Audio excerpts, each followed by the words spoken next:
Estás escuchando Alemán Podcast, un espacio creado, producido y difundido desde el país de la eterna primavera, de Guatemala para el mundo, desde las instalaciones de Estudio Avance.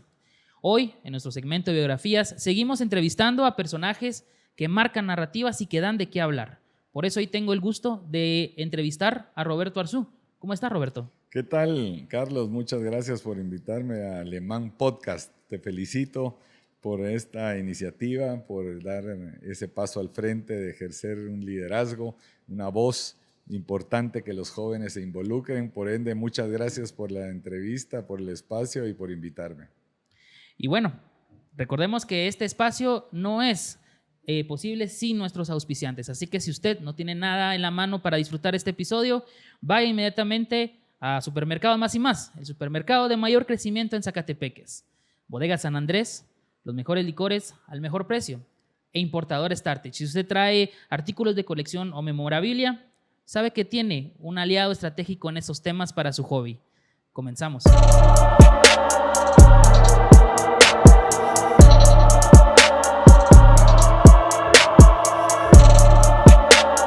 12 años estudié fuera en un internado en Estados Unidos. ¿Y cuándo regresa a Guatemala? Regreso a los 16 años. Ok. ¿Verdad? Cuando me graduó allá. Y bueno, a los 17. Y ahí conozco a mi esposa, ex esposa ahora, pero a mi esposa, la madre de mis 4 hijos. Y tuvimos un noviazgo desde los 16 años hasta los 20, 5 años de novios. Después nos casamos a los 21. Jóvenes. Y a los 29 años ya teníamos 4 hijos. Ahora ustedes ya no tienen hijos rápidos. No, ni se casan. Yo ahorita acabo de cumplir 30 y sí, ¿no? Mi mamá ya está igual. Ahora estoy feliz porque voy a ser abuelo. Sí, por cierto. Primera vez. Sí, cierto. Mi hijo Sebastián y van a ser gemelos. También. Entonces estamos felices. Yo los amenazaba a mis hijos y les decía, mucha, quiero ser abuelo, tengan hijos, pero me decían, papá, pero si no tengo ni novia, pues si no te estoy pidiendo que tengas novia, quiero tener. Y al final hicieron caso, ¿verdad? Entonces uno, por lo menos ya que me muero las ganas de ser abuelito, o sea que sí. ¿Y cuántos hijos tiene usted? 4 hijos hombres. 4 hijos hombres. Sí. Y usted regresa a los 16 años a Guatemala y su padre, Álvaro Arzú Irigoyen, ¿él ahí era alcalde o ya era presidente? Era alcalde. No, mi papá queda de alcalde cuando yo tenía 12 años, la primera vez, en el 82. Que fue cuando se fue. Fue cuando el golpe de Estado. Y entonces ahí mi papá, Ríos Montt, le dice que se quede en la alcaldía y él dice que no. Momento trascendental en su carrera política, porque si él hubiera dicho que sí, no hubiera podido participar después, pero él dijo que él no estaba a favor de los golpes de Estado y que él había sido electo democráticamente y que por tal razón él no aceptaba. Y entonces en el 85, ya yo de 15 años, él gana la alcaldía, pero yo desde los 12 años, es más, desde que mi papá empieza su carrera política en el 78 en el INGUAT, yo como mis papás ya estaban separados, a los 8 años yo me iba todos los fines de semana, un fin de semana con mi abuelo a ver a los Cremas y el otro con mi papá a recorrer el país en el INGUAT. Éramos muy pegados con mi papá. Me encantaba ir con él a todo el interior a ver cómo iba el INGUAT y después en su campaña era desde que los 12 años pegábamos calcomanías y banderas y hacíamos caravanas y era muy alegre. ¿Con el PAN? No, ahí fue en el 82 en el PNRDC. Él corrió por el PNR y la Democracia Cristiana en una coalición que llevaba a Alejandro Maldonado Aguirre de candidato presidencial. Ahí él gana, pero se retira. Después hacen el comité cívico, el PAN, que ahí estuvimos metidos de lleno. Yo formé la juventud del PAN a los 18, a los 17 años. Es más, aquí en este edificio teníamos la organización que se llamaba AJA, Asociación de Juventud en Acción se llamaba, y era la que realmente era la organización juvenil del PAN, que arrancamos ahí con muchos personajes que hoy están en política, ¿verdad? ¿Por ejemplo? Canela, por ejemplo, fue parte de ese grupo, los hijos de Oscar Berché, por ejemplo, también, y ahí empezamos. La verdad es que yo siempre estuve involucrado en la campaña del 90, ya de mi papá que pierde para la presidencia. Mis hermanos ni habían nacido de todo esto, los otros hermanos, los medio hermanos. Que fue contra Serrano Elías, si no estoy mal. Serrano, ahí pierde mi papá siendo alcalde. y ahí nos recorrimos el país entero. No me perdí un meeting con mi papá, estuvimos en todo, siempre. Y bueno, después la del 96, Que se logra. ya cuando gana la presidencia mi papá, también nos echamos toda la campaña de arriba para abajo, siempre a su lado, pero yo nunca ningún cargo público, ¿verdad? No lo veía. Yo estaba muy metido en mis proyectos comerciales, que gracias a Dios desde los 18 años fui independiente económicamente de mis papás, nunca les pedí ni para la gasolina. Me dediqué a trabajar, la verdad, y nos fue muy bien con mis socios, nos fue muy bien, tuvimos muchos proyectos comerciales. Es más, hemos llegado a hacer más de 80 proyectos comerciales, 16 centros comerciales, 14 futecas, el proyecto de Juan Gaviota, Marina del Sur, lo hicimos nosotros, agencias de publicidad, agencias de producción de anuncios, serigrafía, litografía, restaurantes, el señor Tortuga, algunos se acordarán del famoso señor Tortuga, era alegrísimo en el 94, ese fue para el Mundial del 94, me acuerdo muy bien, era muy alegre, el señor Tortuga era espectacular, lo hicimos de un rancho ahí en la 20 calle de la zona 10, y bueno, tuvimos muchísimo éxito, yo a los 24 años tenía muchísimo éxito comercial, la verdad, y así nos mantuvimos siempre, nunca estuve involucrado en el gobierno de mi papá ni en la municipalidad en ningún trabajo, ni a ningún cargo de elección, pero sí estuve a su lado, siempre, especialmente en los momentos duros, por ejemplo, cuando fue el Jueves Negro. Sí. El Jueves Negro. En centro empresarial. Ahí, no, en la casa de mi papá, en Las Conchas, en la zona 14, habían unas 2,000 o 3,000 personas afuera que querían entrar a quemarla.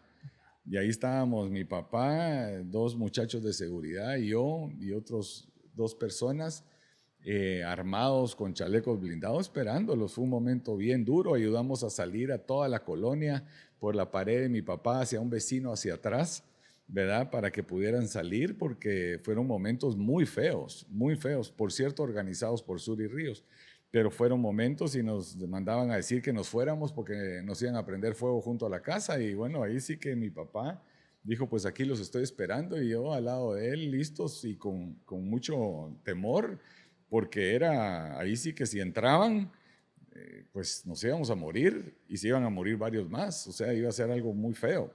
Gracias a Dios, al final ellos se dieron cuenta que no estábamos dispuestos a dar un paso para atrás y se decidieron a retirar, gracias a Dios, y ahí ya pudimos bajar un poco la ansiedad. O sea que hemos vivido de todo, la verdad, en muchos aspectos hemos tenido,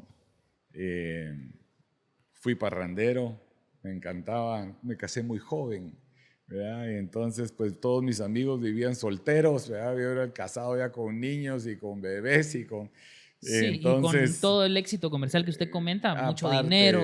Aparte también eso, ¿verdad? Nos nublaba, ¿verdad? Nos ponía en una posición con mucha inmadurez, la verdad, en el gasto, y nunca hemos hecho un proyecto con el Estado, jamás en mi vida. Nunca le he vendido un tornillo ni una aspirina. Y nunca lo haré. Pero bueno, sí, tuvimos mucho éxito, pero eso también nos llevó a una vida desordenada en muchos aspectos, que cometimos muchos errores también, ¿verdad? Usted, desde el punto de vista de Roberto y con todos los años que ha vivido, ¿cuál es el consejo que usted le daría a un joven, por ejemplo, que tal vez está en su misma posición, que encontró el amor y que quiere casarse? ¿Usted qué le diría, ya habiéndose casado tan joven? ¿Cuál es el consejo, tal vez como padre, que usted le daría a algún joven que nos está viendo y que no sabe? Que se atreva a dar el paso al frente. La única forma de tener éxito es atreviéndose a fracasar.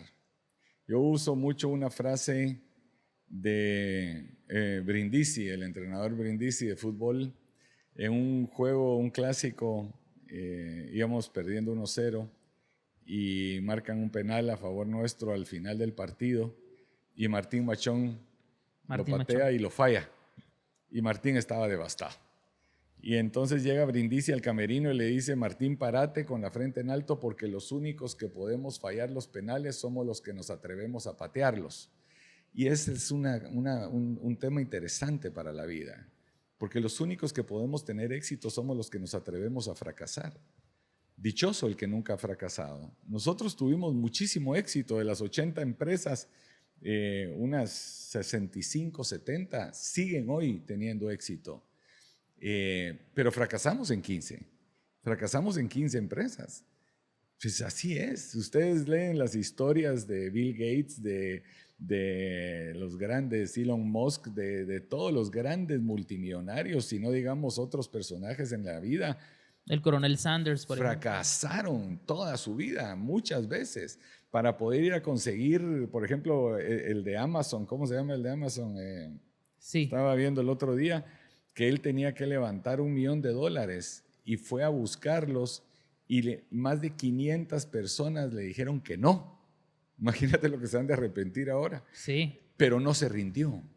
Y esas son las cosas que son importantes, es mantenerse tenaz. Siempre va a venir la oportunidad, pero si uno la busca. Si uno no la busca y se queda sentado lamentándose o lamiéndose las heridas o diciendo que no se puede, ahí es donde fracasan. Cuando uno dice sí se puede y tiene la actitud y se levanta en la mañana con ganas, con actividad, con decisión, va a tener reveses, pero va a haber una oportunidad en donde va a tener éxito. La única forma es mantenerse con esa actitud. Y ese es el mensaje a ustedes los jóvenes. Sí se puede tener éxito, sí se puede lograr realmente generar en esas metas que uno tiene en la vida. La actitud es la que vale. La actitud, esa tiene que ser el chip del sí se puede. Cambiarnos ese chip del no se puede. Todos vivimos siempre pensando, eso no se puede, ¿no? Tanto en el gobierno, en lo empresarial, en la vida personal, no se puede. Sí se puede. Y eso es lo que más a la vez enamora a una mujer o a un hombre. Una persona que tiene esa actitud, que tiene esa gana de salir adelante, de trabajo, de empeño, de esfuerzo, de dedicación, ¿verdad? Pero la actitud es la que empieza todo. Y con todo esto, lo que usted me cuenta, creo que son elementos no solo importantes en el ámbito empresarial, tampoco en la vida personal, sino que también en distintos retos, como usted decía. ¿Cómo fue que Roberto Arzú descubrió esa vocación? Se lo comento poniendo la comparativa de su señor padre. Él decía de que él, viendo un desfile en las Américas, tuvo la epifanía y supo ahí que quería ser presidente. ¿Cómo fue que Roberto Arzú se da cuenta que él quiere también dedicarse a la política? Bueno, cuando muere mi padre, ¿verdad? Fue muy curioso y simpático. Yo estaba en un proceso de recuperar mi vida, ¿verdad? Porque ya hablaremos del tema del alcoholismo, pero yo ahí llevaba 2, 3 años, no 5 años llevaba de estar sobrio y seguía en un proceso de recuperar mi vida, no estaba pensando en política. Pero bueno, llegó un grupo de empresarios, amigos, a decirme, mira, ahora que no está tu papá, pues mira, la situación está muy complicada, estos retos están enfrente, es muy difícil la situación. Y entonces todas las personas preparadas, correctas, inteligentes, carismáticas, no quieren participar. Pues entonces te toca a vos, tenés que ir. Entonces yo les contesto, bueno, pues qué bueno saber que vienen por descalificación y no por convicción a ofrecerme la presidencia. Pero a pesar de que mi padre me había ofrecido 2 veces ir encabezando el listado nacional, yo le decía... ¿Con el PAN o unionista? Con unionista. Le decía, pero ¿por qué me querés castigar? ¿Qué hice para tener que ir al Congreso, verdad? Porque para mí solo pensar eso de ponerme tacuche todos los días, de irme a zampar ahí con todos estos delincuentes, o me matan o los hubiera matado, la verdad que no pensaba. Entonces le decía, no, muchas gracias, aparte yo estaba en mis proyectos comerciales, pero esta vez, y la vida es de momentos y oportunidades. Pero yo decía dentro de mí, ¿por qué tengo ganas de participar? ¿Qué es lo que me lleva? ¿No será que es mi ego el que me está traicionando? Porque el peor enemigo de un alcohólico es el ego, de cualquier humano, pero especialmente del alcohólico. Y entonces decía yo, pero ¿cuál es la razón por la cual realmente yo quiero? Y encontré una palabra que es la que me tiene hoy trabajando 24 horas al día por la libertad, por la democracia, por el bien común. Y es la oportunidad de poderme reivindicar. Esa segunda oportunidad que me estaba dando la vida de poderme reivindicar ante mis hijos, mi familia, ante las personas que herí por esa enfermedad tan terrible, ante las personas que estuvieron conmigo a pesar de todos los desmanes y obviamente ante Dios, de todos los errores que he cometido. Y bueno, qué mejor que poderlo hacer de una manera donde pueda uno darle un bienestar y una prosperidad a millones de hermanos guatemaltecos. Entonces, por eso mi compromiso de hacer lo correcto es inamovible. A mí me preguntan cuál es mi ideología, yo les digo es hacer lo correcto. Yo no creo en esas ideologías pendejas de izquierdas o derechas o esas mamadas, no creo en principios básicos correctos, pero yo pienso todos los días en hacer lo correcto. Cuando me genera un debate algo, lo primero que me pregunto es ¿qué es lo correcto hacer para el bien común? Y eso es esta oportunidad que tengo. Y competir contra alguien que quiere reivindicarse, que quiere hacer lo correcto es muy difícil, porque no soy comprable ni vendible. Y eso me hace mantenerme en una línea inamovible. Y le digo a todo nuestro equipo, no tengamos miedo en trascender en la historia de Guatemala para bien. Eso se ha perdido, esa convicción de hacer lo correcto. No tengamos miedo, y ese es un mensaje especialmente para ustedes, los jóvenes, de trascender en la historia de Guatemala para bien. Hoy es un gran momento, una gran oportunidad para poner eso en práctica. Entonces, es ahí donde empiezo en política. Claro, yo no soy una persona académicamente preparada. He vivido unas experiencias, te puedes imaginar, siendo hijo de Álvaro Arzú y empresarialmente también, entre el éxito y el fracaso. Yo fui una persona que, así como tuve todo y fui multimillonario a los 24 años, mi papá ni era presidente, perdí todo después por ese desorden de vida. Los proyectos comerciales siguen ahí. Nosotros llegamos a generar más de 30,000 empleos desde los 18 años. 30,000 empleos hemos llegado a generar. Pero bueno, entre esos desmanes, ¿verdad? Y desorden de vida, por esa enfermedad tan maldita que es el alcoholismo, una enfermedad muy cruel, porque uno para destruyendo todo y lastimando a las personas que uno más quiere.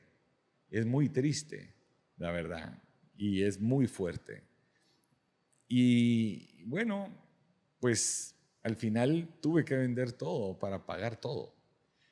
Todavía me quedan algunas deudas todavía, pero el 98% logré pagarlas y ahí vamos poco a poco. Y empecé de nuevo con proyectos comerciales que tenemos ahora y que vamos paso a paso en ellos. Pero fue muy duro tener todo y perder todo. Pero ha sido una gran enseñanza de vida el tener la oportunidad de dos cosas. Uno, de tener todo y perderlo todo. Pero dos, el tenerse que levantar de vuelta. Eso es algo que le pasa a todos en algún momento de la vida. Muy pocos no tienen esa oportunidad de sentir el valor real que no es lo material, que es la salud, que es la familia, que es el trabajo, que es la felicidad, que es los momentos de alegría, que es la amistad, que es la familia, mira como decía, que es el ser padre. Entonces yo perdí el arraigo a las cosas materiales. Y hoy para mí el poder tener esta conciencia social, esta responsabilidad social, el querer hacer lo correcto y el querer ayudar a generar y hacer grande a Guatemala, para mí eso pesa 100,000 millones de veces más que cualquier cosa material que pueda existir. El ser ejemplo para mis hijos, ahora para mis nietos que vienen en camino, es algo que a mí me llena de entusiasmo todo el día, de pasión, ¿verdad? De convicción. Y por eso es que a la política hay que regresar a que sea por convicción y no por conveniencia, como se ha prostituido de tal manera. Y eso es parte de lo que queremos, que jóvenes como vos y como todos participen y que veamos en que para tomar estas decisiones, y que cada vez veo más jóvenes entusiasmados e interesados en política, tengan ese compromiso de no solo hacer grande a Guatemala, sino de trascender en la historia de Guatemala para bien. Y que los libros de la historia queden escritos de quienes fuimos esos verdaderos héroes que lograron transformar Guatemala a esa época de oro. Y esa es una gran oportunidad. Y para eso, pues, obviamente tenemos que librar unas batallas y unas guerras que has visto que son tremendas, ¿verdad? Contra un pacto de corruptos terrible, contra un ministerio público y una fiscal general que es la madrina de la corrupción y del pacto, y que tienen todo el dinero del mundo que se han robado, pero no tienen a lo más importante, que es al pueblo, y es al que tenemos que despertar, que sí se puede lograr. ¿Y cómo fue que nace el Hagamos Grande Guate? O sea, ¿cómo fue que usted dice? Bueno, ese es un eslogan de Trump, ¿verdad? El eslogan, nosotros usamos los dos eslogans, ¿verdad? Uno de Trump, Hagamos Grande Guate, y el Sí se puede, que era de Obama. Pero a mí el de Hagamos Grande Guate, a mí me impresionó mucho el Make America Great Again en su primer campaña de Trump. El MAGA. No, ahí no se llamaba MAGA, era Make America Great Again, pero lo que me impresionó mucho y me llamó mucho la atención fue cómo despertó el entusiasmo del americano, del patriota, del orgulloso, del que realmente ha sido el gran fundador de ese gran país de Estados Unidos. Y eso me llamó la atención porque vi que es algo que nos hace falta en Guatemala, despertar ese sentimiento de orgullo de ser guatemaltecos. Y el Sí se puede nace porque en la primera campaña presidencial, a mí, como te digo, yo no soy una persona académicamente preparado, pero sí soy una persona disruptiva, creativa, y que está harto de vivir en el país del no se puede. Entonces yo pensaba que, y tengo claro, que no podemos pretender que haciendo lo mismo vamos a obtener resultados diferentes, como decía Einstein. Pero acá yo presentaba y decía, miren, ¿cómo podemos hacer este problema, por ejemplo, de la energía eléctrica? ¿Qué pasa si hacemos esto? No se puede. Pero miren, ¿y qué pasa si hacemos esto en salud? No se puede. Y así me decían todos los asesores o personas, hasta que un día somaté la mesa y dije, miren, perdónenme, pero yo aquí no estoy para que me estén diciendo el no se puede, pues. A mí me dicen cómo chingados sí se pueden hacer las cosas, porque ya estoy harto de vivir. Entonces, ¿para qué estamos acá? Les digo, ¿qué estamos haciendo acá? Si todo no se puede. Pues a mí no me van a decir no se puede, porque sí se puede hacer cosas diferentes. Y entonces ahí nacen los dos temas, que sí se puede hacer grande a Guatemala.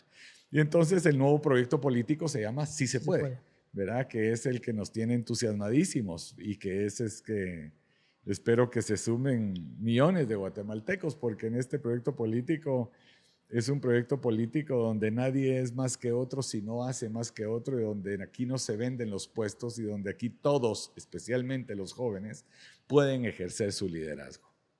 Y todo eso me imagino que es una concatenación de vivencias y de experiencias, porque tal vez usted no ha tenido la oportunidad de tener un cargo público, pero sí ha ejercido posiciones semejantes en el ámbito privado. Sí. Y voy, por ejemplo, desde la presidencia, que es un tema que todos preguntan, Roberto Arzú y los cremas. ¿Cómo fue que se dio esto? Porque ahorita que usted dijo que su abuelo fue el propietario de los cremas, se habla mucho en las redes de que su papá se lo compra a usted, o cómo fue que usted llega a ser dirigente de los cremas. Mi abuelo, cuando muere, me hereda el equipo a mí, al nieto. Era como una empresa entonces. Pues ¿no? yo siempre, sí, tenía una propiedad, como otros equipos así son.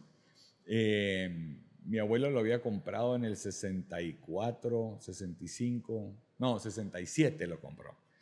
Y de ahí muere mi abuelo, él tuvo que salir al exilio un tiempo y entonces lo prestaba a ciertos personajes que lo tuvieron en ese ínterin en los 80s, a finales de los 80s, pero él cuando regresa muere inmediatamente allá en Guatemala, fue muy triste. Raúl García Granados, un abuelo espectacular, la verdad que un abuelo, pero yo fui el más interesado de los nietos siempre en estar a su lado en los cremas, como mis papás estaban divorciados y entonces no quería ir ni con uno ni con el otro, yo me iba con mi abuelo a lo que eran los partidos de los cremas siempre, a salir de mascota, y hay historias ahí muy buenas.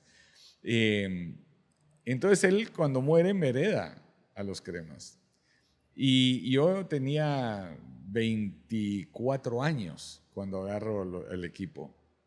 Reúno a varios expresidentes que habían estado en el momento que mi abuelo no había estado para que nos apoyaran. Hicimos un grupo interesante ahí, pero el primer año ganamos el campeonato y lo ganamos 5-0 contra los Rojos. Ese fue el día que campeonizamos. Tuvimos hicimos un gran equipo, ¿verdad? De los 90 fue algo impresionante. Y a mí me dicen que yo quebré a los cremas. Yo entregué al equipo con 0 deuda cuando lo vendí. 0 deuda. No gané un centavo, hipotequé hasta mi casa para entregarlo con 0 deuda. Y con más de 20 millones de quetzales en patrocinios, con más de 200 jugadores en propiedad. Todavía antes de venderlo compré a Márquez y a Castrillo y a Rafa Morales. Fueron las últimas Rafita 3 Morales, contrataciones, antigueño. fueron las últimas 3 que compré yo de jugadores. ¿En qué año lo deja usted? En el 2008. Oh. Ganamos 8 campeonatos, ¿verdad? Un tetracampeonato de año, que obviamente esos son 8 seguidos, el tetracampeonato de los 90, pero eran campeonatos por año, o sea que es como equivalente a 8 seguidos, ¿verdad? Tuvimos una hegemonía impresionante en los 90, un equipazazazos que teníamos. Después, como es normal, pasa. Ya hoy miras al Real Madrid hasta arriba y al Barça mal, bueno, que el Barça ahora va bien, pero ha tenido sus años complicados ahorita el Barça, se fue Messi, etcétera. Es el ciclo que cambia, pues nos tuvo momentos difíciles, de ahí traté de hacer en un capricho, ahí sí fue un error, aquel equipo de las estrellas centroamericanas, ¿verdad? Cuando hay demasiadas estrellas no funciona el tema, y bueno, no funcionó, la verdad, ese equipo, y bueno, yo al final ya no podía, los que creen que esto es negocio están equivocados, tal vez será en equipos como el Real Madrid, pero en la mayoría de equipos de fútbol del mundo es un gasto y yo ya no podía más, ya no daba más. Entonces sí, decido vender el equipo, pero lo entregamos con 0 deuda, ahí tenemos todos nuestros documentos de finiquitos de 0 deuda y con más de 20 millones de quetzales en patrocinios y con más de 200 jugadores en propiedad, cosa que eso nos dio mucha alegría y bueno, pues siempre tenemos al club en nuestro corazón, ¿verdad? Con lindos recuerdos. Hicimos cosas muy lindas, ¿verdad? Traíamos espectáculo como Boca Juniors, el América de México, con grandes estrellas, pero también firmamos y contratamos jugadores que daban espectáculo y que generaba el mercadeo, entendimos todo eso. Cuando agarramos el equipo en el 94, ni la televisión pasaba los partidos de fútbol. Los jugadores tenían que tener otro trabajo porque no era un trabajo digno, tenían que tener trabajo a medio tiempo, ¿verdad? Nosotros dignificamos al jugador, lo hicimos profesional y obviamente con salarios dignos para ellos. Profesionalizamos al jugador, profesionalizamos lo que era el fútbol, salimos a conseguir a la televisión, a las radios que promocionaran con patrocinadores muy fuertes e incluso le conseguí patrocinios a todos los equipos de la Liga Mayor, incluyendo Municipal, le conseguí patrocinios, porque entendía que la competitividad tenía que existir, ¿verdad? Porque Municipal sin los cremas o los cremas sin Municipal no existen, no funciona. O sea, ahí es como el Barcelona sin el Real Madrid o River sin Boca. Eso es algo que nutre ¿verdad? Y que llena, enriquece el fútbol de nuestro país. Entonces, pero también remodelamos canchas en el interior, ¿verdad? Desde el Mateo Flores hasta el Shela, Suchi, para la selección, que también estuve ahí y que también tuvimos grandes recuerdos. Entonces, los cremas es algo que llevo en el corazón, pero hay que entender cuando uno cumple ciclos, ¿verdad? Ya eran 14 años de estar al frente de los cremas y ya no podíamos más. Y hago estas preguntas porque creo que son esas piedras que van marcando el camino. Creo que la meta de Roberto Arzú es obvia, quiere hacer un buen papel en la historia guatemalteca, pero muchas personas, por ejemplo, cuestionan de que Roberto Arzú es un tipazo y de que cae bien y es una buena persona, pero no tiene la experiencia para ser presidente. ¿Cómo respondería usted a esa pregunta? Bueno, primero, yo creo que el tomar la decisión de ver si queremos volver a participar no se ha tomado. Eso son ustedes los que la van a tomar en su momento. Ahorita estamos en un proceso, como te dije, de salvar a Guatemala. Ahorita no estamos para estar hablando de candidaturas. Eso no es ahorita una prioridad, ni mucho menos, ni pasa por nuestra mente. Por nuestra mente pasa el ganarle esta guerra al pacto de corruptos, el apoyar a que se hagan las cosas bien, el criticar las cosas que se hacen mal y ser muy enérgicos informando y luchando con riesgos de consecuencias fuertes que puedan haber de estos grupos criminales y muy poderosos. Pero aquí estamos al frente, es lo menos que podemos hacer. Ahora, de la capacidad, pues es relativo, ¿verdad? ¿Qué capacidad tenía o qué estudios técnicos o académicos han tenido las personas como las que te acabo de mencionar, ¿verdad? Estos exitosos empresarios gigantescos del mundo o incluso presidentes que han demostrado que han sido personas trascendentales en la vida. Un Ronald Reagan era un actor de cine, Donald Trump, que ha fracasado muchas veces, que no tenía la experiencia política, pero que ha fracasado también muchas veces empresarialmente. Vemos gente en todos lados que no necesariamente han sido personas que tienen esa experiencia para ser presidentes. Milei, por ejemplo, Bukele. y otros, Bukele. Pero más que eso hay que entender que el peor enemigo de un presidente o de un candidato a presidencia es su ego.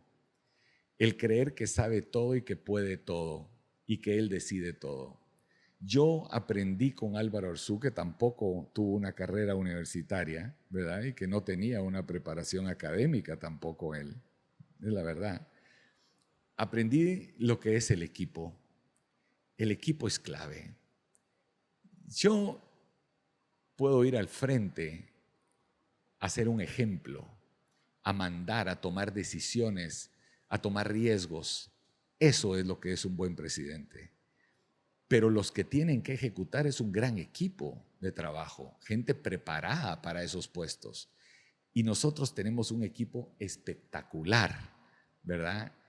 Y yo creo que esa es la única virtud que tengo realmente, que como sé que no sé, y no soy un tipo académica ni técnicamente preparado, me dedico a aprender mucho de cada tema. Y me gusta meterle ese lado de lo que es creatividad, de lo que es disrupción, de entender que tenemos que cambiar el rumbo, pero de ser un ejemplo, con trabajo, con voluntad y con huevos, porque eso sí me sobra. Ahí sí vamos al frente con todo. Y bueno, eso es lo que yo creo que es un mix buenísimo, que es un gran mix el tener ese. Hoy vemos un presidente que yo sigo creyendo que es una buena persona, a pesar de que digo que de buenas intenciones y de ser buena persona no es suficiente para ganarle la guerra a estos criminales, pero que tiene un problema que no se ha dejado llenar de gente buena, o por lo menos gente capaz con experiencia para poder ejecutar en esos cargos. Y eso vemos que hoy, 10 meses después de su presidencia, le ha costado mucho tomar esas decisiones para ir hacia adelante, ¿verdad? Y ejecutar. ¿Cuál es su opinión del gobierno actual? Esa. Yo creo que hay gente ¿Es bueno, buena. es malo? Yo creo que hay gente buena, con buenas intenciones, empezando por el presidente. Creo que sigue teniendo, por lo menos, en esa credibilidad de que es una persona honesta, yo creo que es todavía, a pesar de que creo que ha cometido ciertos errores que le pueden costar muy caros, como negociar con los diputados o esas cosas, o el ego que a veces no los deja jalar gente externa. Cuando uno llega a gobernar, no solo es su equipo de trabajo. Primero, nadie tiene un equipo de trabajo de 2,000 personas preparadas, correctas, honestas para poder llenar los 2,000 puestos más importantes del Estado. Nadie lo tiene. El que lo diga te está mintiendo. Pero sí hay gente buena de otros lugares, de otros partidos, de otros gremiales, de instituciones, gente joven que quiere aportar y que quiere ir. Y entonces no puede caer en el tema del compadrazgo o de cerrarse en un círculo, porque es lo que le está pasando hoy, que no tiene gente, a pesar de que pueden ser buenas personas, que no ejecutan. ¿Verdad? Entonces seguir solo lamentándose del desastre que dejó el gobierno pasado, porque tampoco uno quiere meter a toda la gente con experiencia, pero corrupta, como tenía el gobierno pasado en el Ejecutivo Yamatei, o el Jimmy Morales o otros. Entonces aquí es donde mira uno el tema en donde ese balance de ser una persona correcta, pero con huevos, con carácter, con decisión, pero con un gran equipo de trabajo, sin mantenerse en ese núcleo de solo los míos pueden estar acá, o de compadrazgo. Ya cuando uno llega a gobernar, está para gobernar, para hacer lo correcto, no para partidos políticos, ni para amigos, ni para familiares, ni para compadrazgos, ¿verdad? Usted habló mucho de carácter, de decisión, pero creo que el año pasado tuvo una de las pruebas, hasta el momento, la prueba más grande o más difícil, llamémosle así, dentro del ámbito político, partidista, que a Roberto Arzú se le prohíbe prácticamente no participar. Y obviamente miramos también el tema de los mensajes que había dicho y todo. Se crea, bueno, en el ambiente popular hay una percepción de que al menos hay un cierto grado de enemistad, por ejemplo, con el expresidente y las figuras que lo rodearon. ¿Cómo fue ese proceso o cómo fue ese momento en la vida de Roberto Arzú cuando le dicen, Bueno, mira vos, no vas a poder? Nosotros tomamos primero, durante esos 4 años de Yamatei, teníamos que tomar una decisión.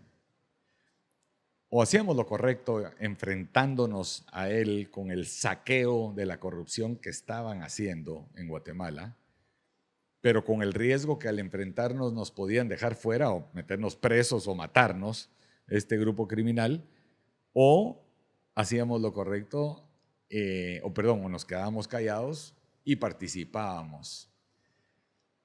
Pues ahí es donde te digo que me empiezan a conocer cuál es mi convicción. Y yo dije, bueno, pues tenemos que hacer lo correcto. Y decidimos enfrentarnos a este monstruo de 7 cabezas que fue el gobierno pasado. Claro,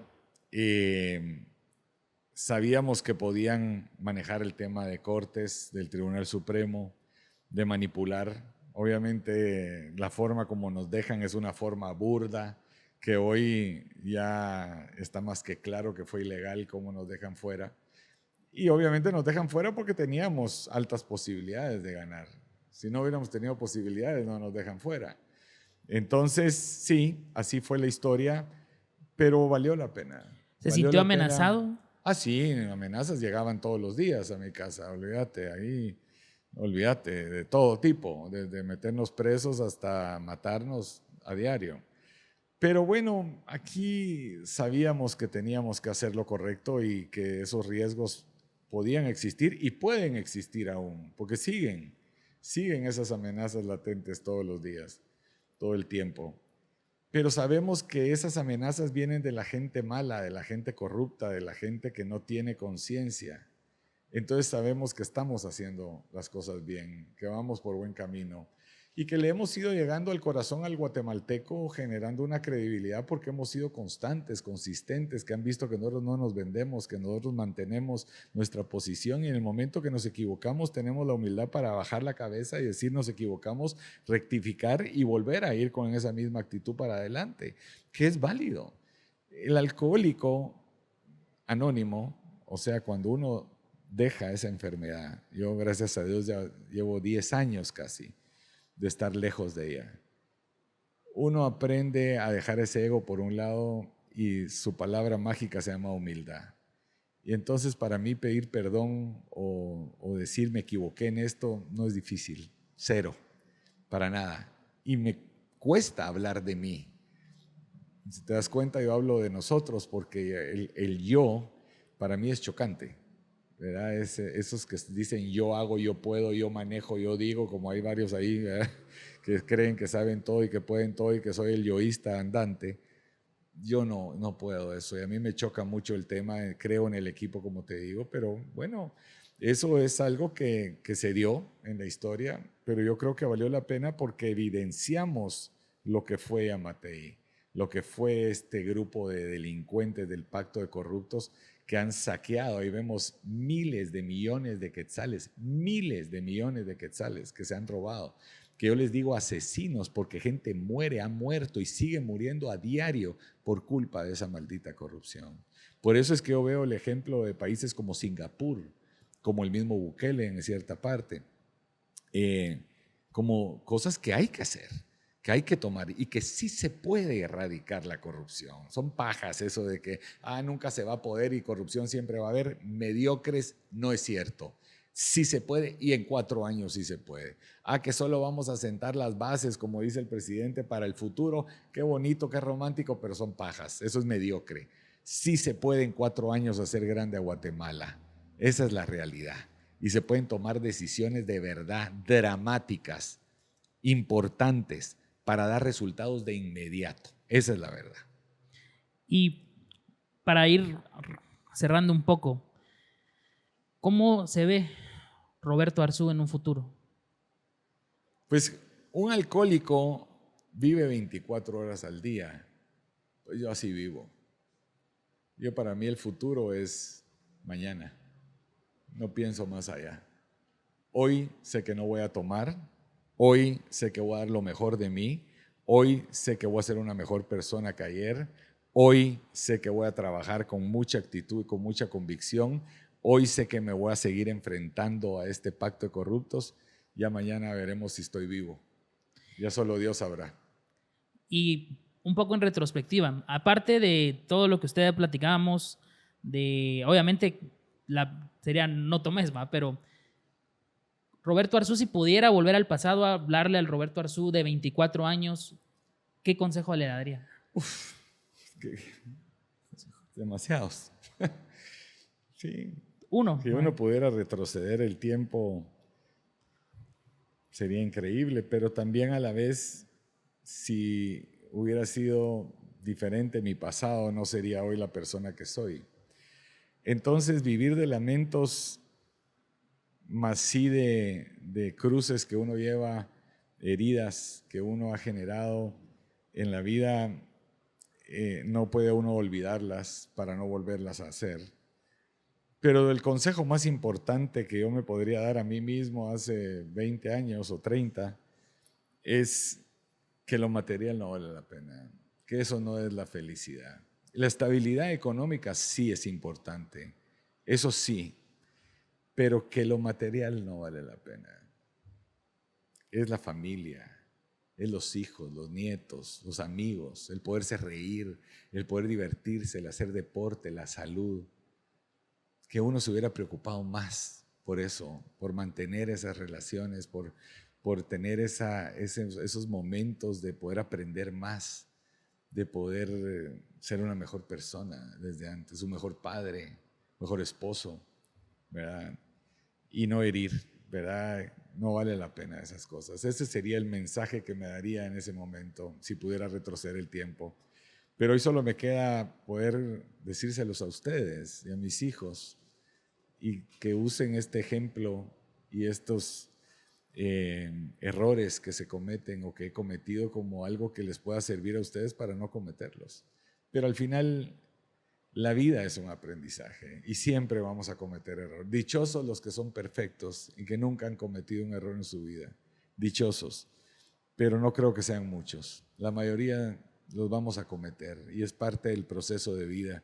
Lo importante es levantarse, es rectificar, es mejorar cada día, el buscar esa paz y esa felicidad y ese bienestar para uno y para su familia.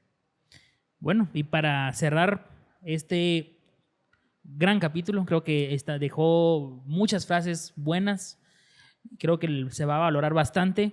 Me gustaría abrir la cámara y que tal vez usted le pudiera hablar a los guatemaltecos cuáles son las conclusiones haciendo esta pequeña introspectiva en su vida y todo, tal vez sus conclusiones para el guatemalteco que está viendo. No, muchas gracias a vos y por el programa, te felicito. Esto es ejercer un liderazgo, lo que estás haciendo. Esto es hacer política. No necesariamente tienen que ir a un cargo de elección los jóvenes, no necesariamente tienen que ir a un puesto en el gobierno o en las municipalidades. El debatir, el dar ideas, el estar luchando en sus redes sociales, el tener una voz, ¿verdad?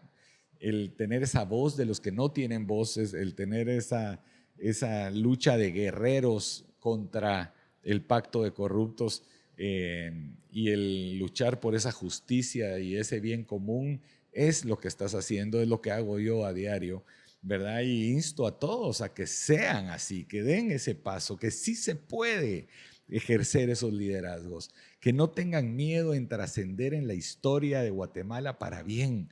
Piensen en esos libros de historia cuando estén leyendo sus hijos, sus nietos, sus papás, cuando digan mi hijo o mi papá o mi abuelo fue parte de ese momento. Ese es el entusiasmo que quiero transmitirle a todos y que nunca se rindan, que siempre va a venir un mañana y una nueva oportunidad. Por más oscuro que se mire el día de hoy, aprendamos a saber que mañana es un nuevo día y no es romántico, es real y se lo puede decir alguien que ha tenido todo, que ha perdido todo y que se ha vuelto a levantar poco a poco, entendiendo lo que es importante para la vida. Bueno, muchas gracias a todos los que estuvieron hasta el final. Recuerde, por favor, suscribirse, compartir, dejar en los comentarios preguntas para nuestro próximo invitado. ¿Qué invitado te gustaría que estuviera aquí en esta silla? De verdad, nuevamente, muchísimas gracias a todos los que nos acompañaron y en especial a nuestros amables auspiciantes. Supermercado Más y Más, el supermercado de mayor crecimiento en Zacatepeques, Bodega San Andrés, los mejores licores al mejor precio e importadora Startech, su aliado para su hobby. Así que cerramos esta tarde. No sé si quiere compartir sus redes sociales o algo. Sí, por bueno, favor. Mis redes sociales son Roberto Arzú, estamos en todas las redes. Vamos a subir obviamente la entrevista y promoverla. En YouTube. En YouTube también estamos, sí, todos, en TikTok, todas mis todo. redes. Roberto Arzú. TikTok, Roberto Arzú en todas. Así, Roberto Arzú, seco. Roberto Arzú a secas. A secas. Bueno, muchas gracias a todos. Roberto Arzú, muchísimas gracias por su tiempo. A todos, espero que pasen una feliz tarde y como siempre digo, nos vemos pronto.